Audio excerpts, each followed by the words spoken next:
Teks akademik? Wih, apa lagi nih? Non-akademik? Tahukah kamu, dalam bahasa Indonesia terdapat dua jenis penulisan atau teks. Yang pertama adalah teks akademik, dan yang kedua adalah teks non-akademik. Apa itu?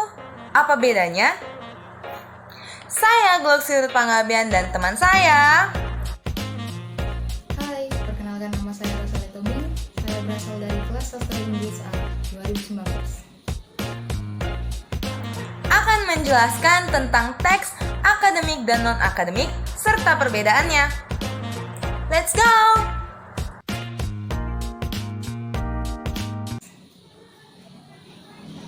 Teks akademik.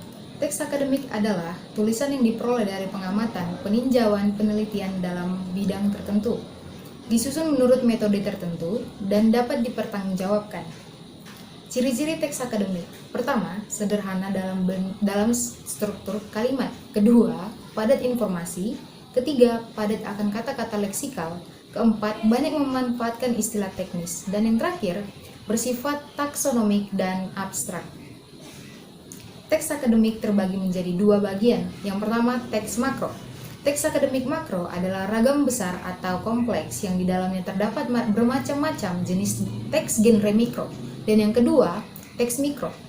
Teks akademik mikro adalah subgenre yang lebih kecil yang terdapat di dalamnya genre makro tersebut. Dan contoh teks makro dan teks mikro.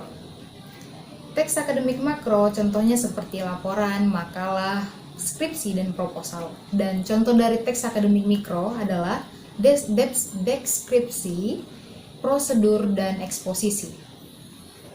Oke, sekarang kita akan membahas tentang teks non-akademik. Apa sih itu teks non-akademik, Gloxy? Nah, teks non-akademik adalah teks yang penulisannya tidak didasari oleh fakta. Biasanya itu ditulis dengan kebiasaan sehari-hari atau peristiwa yang pernah dialami. Bahkan penulisannya hanya didasari oleh imajinasi seseorang atau imajinasi dari si penulis tersebut.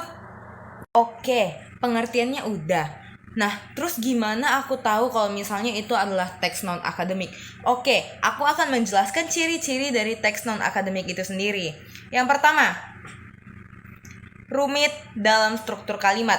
Terkadang teks non-akademik adalah tulisan yang menggunakan imajinasi, sehingga terkadang out of the box, kalimat-kalimat, diksi-diksi yang dipilih tidak biasa kita gunakan dalam keseharian, sehingga terkadang terdengar susah, terbacanya juga susah.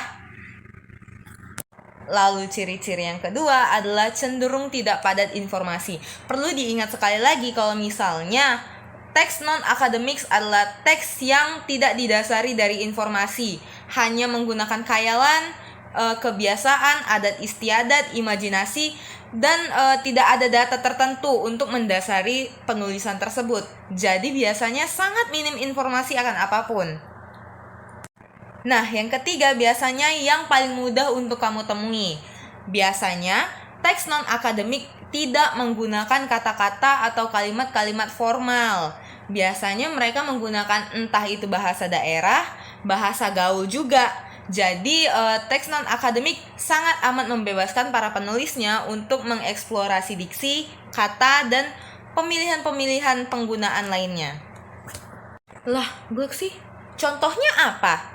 Nah, contoh termudah yang bisa kamu temukan sebagai contoh dari teks non-akademik adalah contohnya nih, cerpen. Nah, kamu yang suka baca novel, itu juga termasuk teks non-akademik. Lalu ada dongeng, legenda. Nah, penulisan-penulisan seperti itu bisa kita masukkan ke dalam contoh teks non-akademik.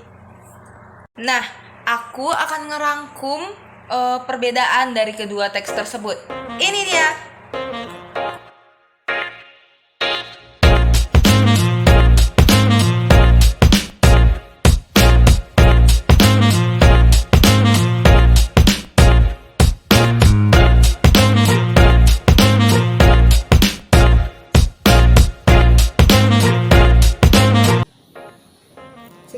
materi yang dapat kami sampaikan. Jika ada kesalahan dalam pengucapan, mohon dimaafkan.